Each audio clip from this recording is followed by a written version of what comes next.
கருணாநிதியின் துணைவியார் என்று தற்போது அழைக்கப்படும் தர்மாம்பாள் என்ற இயற்பெயர் கொண்ட நாடக நடிகையாக இருந்து கருணாநிதியின் மூன்றாவது மனைவியான ராஜாத்தி அம்மாளின் ஒரே மகள் கனிமொழி. கவிஞர் என்ற அடைமொழியுடன் பொது வெளிக்கு வந்த கனிமொழியின் பிறப்பே ஒரு காலத்தில் பெரும் சர்ச்சையாகி கருணாநிதிக்கு தலைவலியை உண்டாக்கியது. 1968ஆம் ஆண்டு அறிஞர் அண்ணா தலைமையிலான மந்திரி சபையில் பொதுப்பணித்துறை அமைச்சராக கருணாநிதி இருந்தபோது சென்னையில் உள்ள ஒரு தனியார் மருத்துவமனையில் ராஜாத்தி அம்மாளுக்கு ஒரு பெண் குழந்தை பிறந்தது. குழந்தையின் அப்பா பெயர் மு. கருணாநிதி என்று மருத்துவமனை பதிவேட்டில் பதிவாகி இருந்தது. அப்போது கருணாநிதிக்கும் ராஜாத்தி அம்மாளுக்கும் திருமணம் நடைபெறவில்லை. இதை மோப்பம் பிடித்த சில பத்திரிகைகள் இதை செய்தியாக வெளியிட்டது. சிலர் நீதிமன்றமும் சென்றனர்.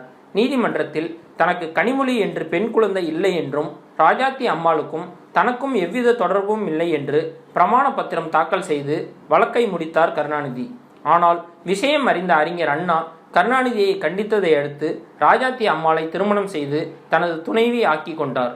ஜெயலலிதா படித்த சர்ச் பார்க் கான்வென்ட்டில் பள்ளி படிப்பை முடித்த கனிமொழியின் பிறப்பு சான்றிதழில் அவரது தந்தை பெயர் கருணாமூர்த்தி என்றுதான் இன்றளவும் இருக்கிறது.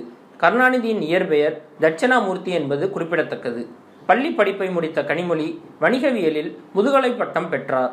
சிவகாசியில் உள்ள பெரும் தொழிலதிபர் குடும்பத்தில் 1989ஆம் ஆண்டு அதிபன் போஸ் என்பவரை திருமணம் செய்து குறுகிய காலத்தில் விவாகரத்தும் பெற்றார்.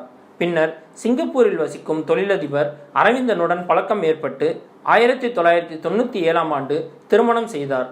இவர்களுக்கு ஆதித்யா என்கிற ஆண் குழந்தை இருக்கிறது.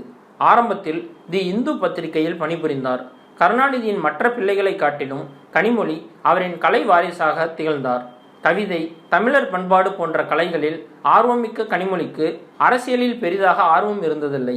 ஆனால் அவரது தாயின் பிடிவாதத்தால் அரசியலுக்கு வந்து திமுக சார்பில் நாடாளுமன்ற உறுப்பினராக ஆகி டெல்லியில் திமுகவின் சீனியர்களை ஓரம் கட்டி திமுகவின் டெல்லி முகமாக இருந்து வருகிறார். தமிழக அரசியலில் அவர் கால் பதித்து தனக்கு போட்டியாக வந்துவிடக்கூடாது என்பதில் மு.க. ஸ்டாலின் மிக தெளிவாக இருக்கிறார்.